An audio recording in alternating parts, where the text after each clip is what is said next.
jangan biasain kerja itu tuh kayak dalam pace yang lama gitu, karena kalau misalnya dalam pace yang lama itu buang-buang waktu, buang-buang tenaga, buang-buang energi gitu.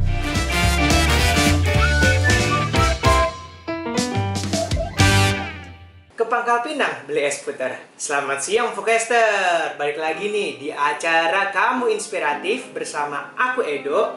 Dan hari ini Kamu Inspiratif itu kedatangan narasumber yang seru banget, yaitu adalah Fasya Tifa. Nah, Fasya Tifa ini adalah seorang content creator fashion and beauty.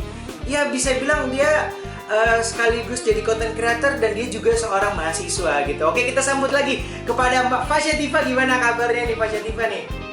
Halo. Kenalin, aku Fasya Tifa, kabarnya baik-baik aja sekarang.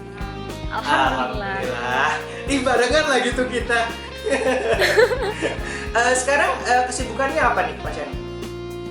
Sekarang aku sibuknya paling lagi sibuk kuliah sama sebagai content creator, dan aku juga masih aktif di kayak organisasi gitu.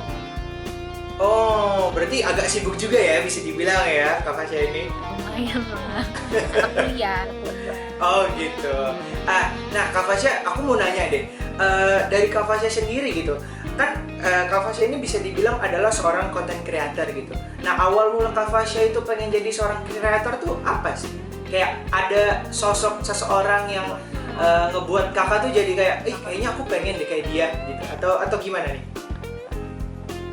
Oh, kalau itu sebenarnya rada unik sih, karena sebelumnya aku nggak tahu banget kalau misalnya aku tuh bakal jadi kayak aku yang sekarang ini, jadi sebagai content creator, apalagi di bidang fashion gitu. Karena aku juga punya background yang aku tuh nggak terlalu bagus gitu dalam fashion dan mix and match dan segala macam.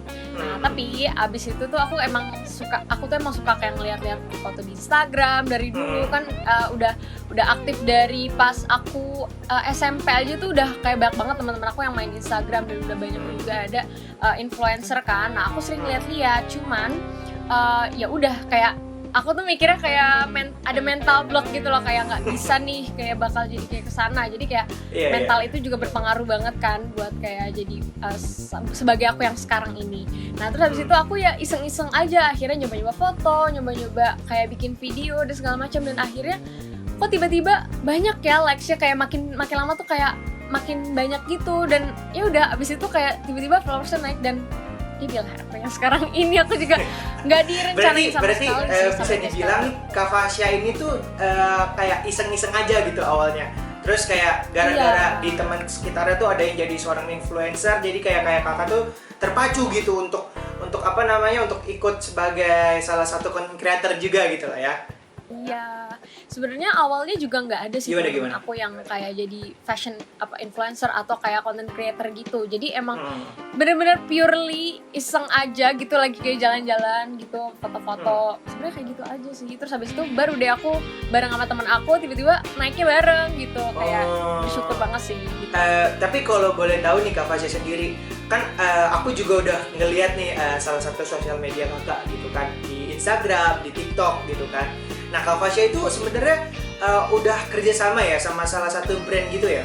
Kayak aku pernah ngeliat tuh kakak tuh sama pernah, terus kemarin sempet sama ya pernah. Iya, bener-bener. Itu gimana sih Kak? Maksudnya kakak yang apply sendiri atau emang brand itu tuh datang ke kakak gitu? Jadi biasanya brand itu tuh punya kayak manajemen gitu yang buat nyari influencer untuk kayak nyari untuk campaign mereka gitu, untuk promosiin produk mereka. Nah, itu tuh aku kan sekarang udah nggak pegang sendiri ya, aku udah dipegang sama ada manajer aku yang manage untuk kayak gitu. Nah, itu tuh nanti mereka kontak person aku, abis itu baru deh kita kerjasamain dari situ. Jadi emang brand yang nyari sih sebenarnya. Oh gitu. Nah, ini kan kita udah tahu nih asal mula kakak nih sebagai content creator tuh seperti apa gitu ya. Nah, aku mau nanya nih, kan kakak juga sebagai seorang mahasiswa juga, dan kakak juga bisa dibilang kalau berorganisasi juga gitu. Dan ditambah lagi kakak adalah seorang content creator gitu kan. Nah, gimana sih Kak cara tips membagi waktu antara kakak menjadi seorang content creator dan mahasiswa tersebut gitu? Gimana sih? Kalau boleh tahu nih. Oke, jadi pertama-tama aku harus sadar dulu sih, sebagai yang ngalamin, kita tuh harus sadar dulu, aku tuh milihnya banyak, nggak cuma satu aspek doang. Jadi emang harus tahu kalau misalnya kita tuh udah banyak tanggung jawab yang dipilih. Nah dari situ aku buatlah kayak step-step gitu, kayak yang pasti tahu skala prioritas tuh harus dikerjain yang mana dulu dan segala macam.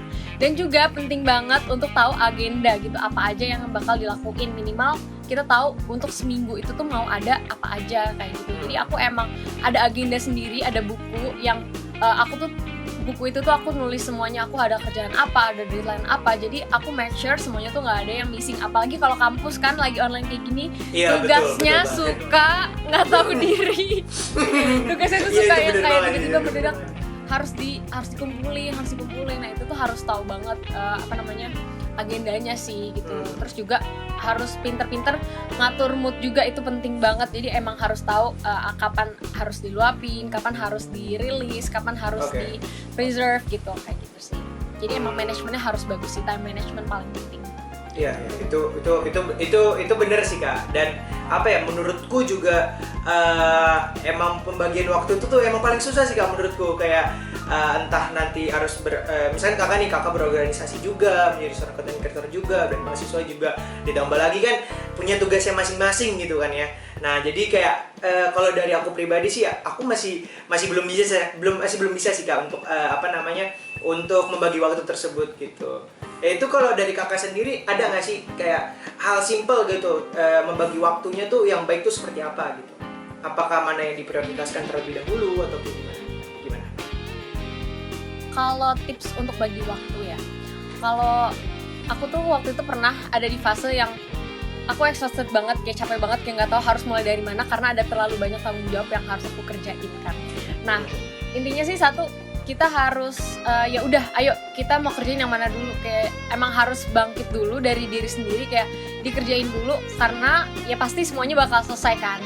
Nah kalau aku sih itu lagi balik lagi dilihat skala prioritasnya, kapan yang waktu deadline paling cepat itu tuh emang harus di list down gitu loh. Karena kalau misalnya nggak di list down, ada di otak doang, itu tuh cuman kayak udah kita bayangin aja, aduh kok banyak banget dan segala macam, karena kita nggak ngelihat wujudnya gitu loh. Kalau itu tuh ada sebanyak apa dan apa aja gitu yang harus diselesain dan mana duluan kan. Nah gitu pokoknya kalau dari saran aku harus di list down gitu, dilihat mana yang lebih dulu selesainya. Terus habis itu ya udah kita harus lakuin secepat mungkin gitu, kayak gimana ya, jangan biasain kerja itu tuh kayak dalam pace yang lama gitu, karena kalau misalnya dalam pace yang lama itu buang waktu, buang tenaga, buang energi gitu. Kayak biasain ngelakuin segala sesuatu tuh cepat dan jadinya kayak semuanya berjalan dengan lancar kayak gitu sih. Kayak tahu waktu deh. Iya. Dan masih banyak juga kayak orang-orang di luar sana tuh kayak menggampangkan waktu lah ya kayak. Karena ya padahal kalau menurutku waktu tuh adalah uang gitu kan. Iya kan gak sih Kak? Sama gak sih kita? Iya bener banget. Iya kan? Karena kalau semakin kayak kita membuang-buang waktu ya uang itu bakal terkuras juga gitu. Jadi kayak jangan waste your time gitu loh, jangan buang-buang waktu gitu. Itu sih Kak. Nih by the way makasih banget nih buat Kak Fasya yang udah mau hadir di acara Kamu Inspiratif ini.